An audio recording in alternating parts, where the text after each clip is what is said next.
Do I have Sit down. Do I have the same rights? You want me to hold you in contempt? Sit down. In that blue chair. Do I have... Alright guys, this clip is straight fire.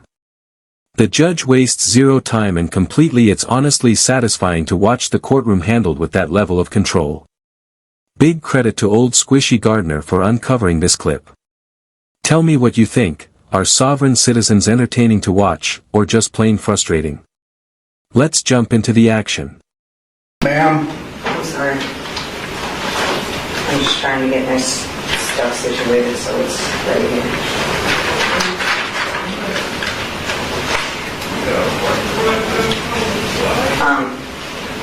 Take a seat I have a question. in this blue chair. Do I have... Sit down. Do I have the same rights? You want me to hold you in contempt? Sit down. In that blue chair. Do I have the... Sit down! There? One more time. Sit down.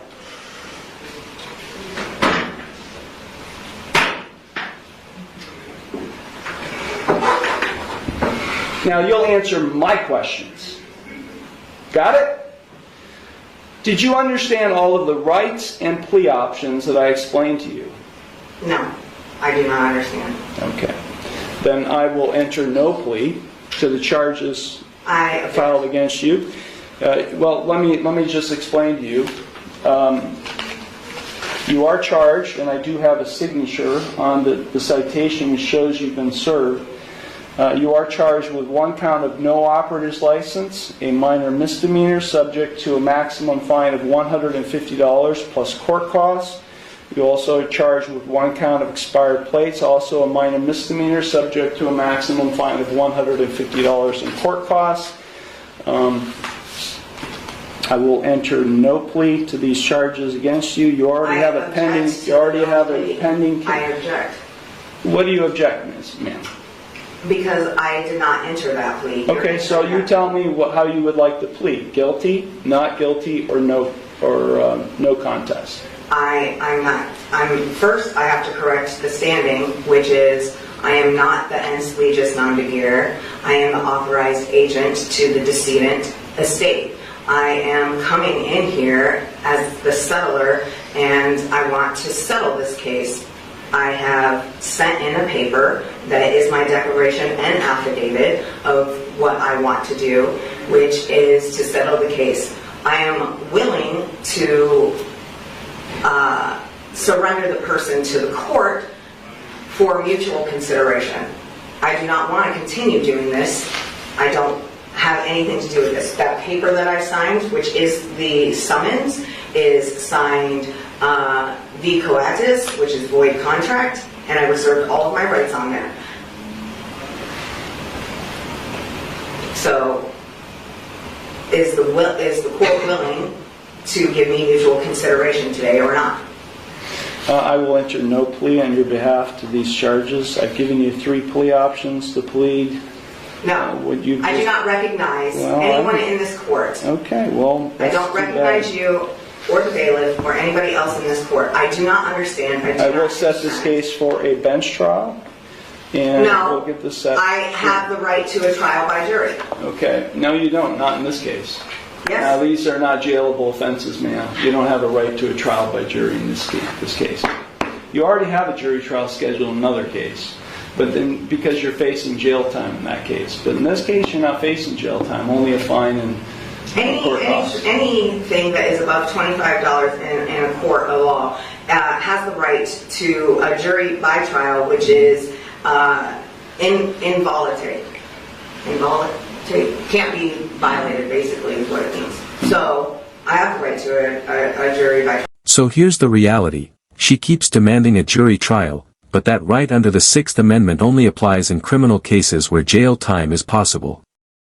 In her situation, these are civil traffic violations, no license and no valid plates, which means fines, not jail. Legally, a jury trial doesn't apply here at all.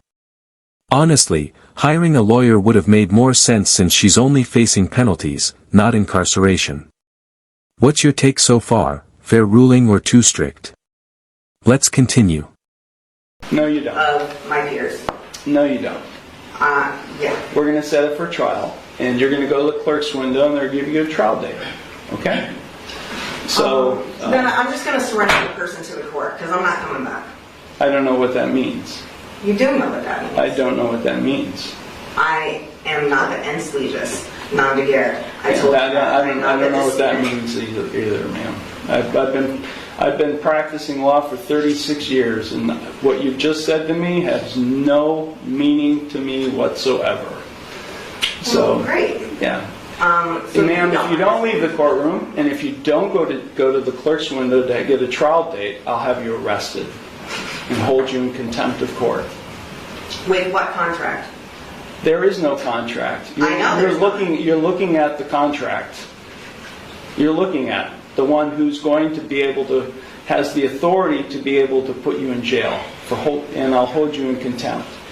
So let me say it one last time, because we have other cases to handle today. If you don't leave the courtroom and go to the clerk's window and get a trial date, which is what I'm scheduling in this case, I will hold you in contempt of court and I'll have you arrested. So, contempt of court for what? What contempt? For not doing what I'm telling you to do, which is to go to the clerk's window and to get a trial date.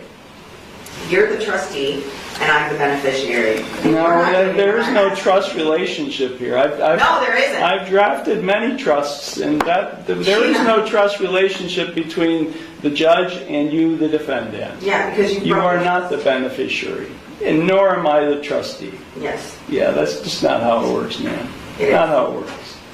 You either go to the clerk's window now and get a trial date, or I'll have you taken into custody now. You got it?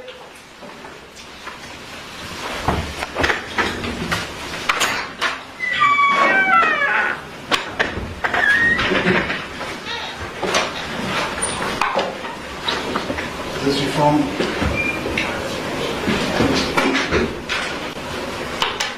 Big thanks to old Squishy Gardner for sharing this clip. It was definitely worth the watch. What stood out most was how firmly the judge kept control of the courtroom.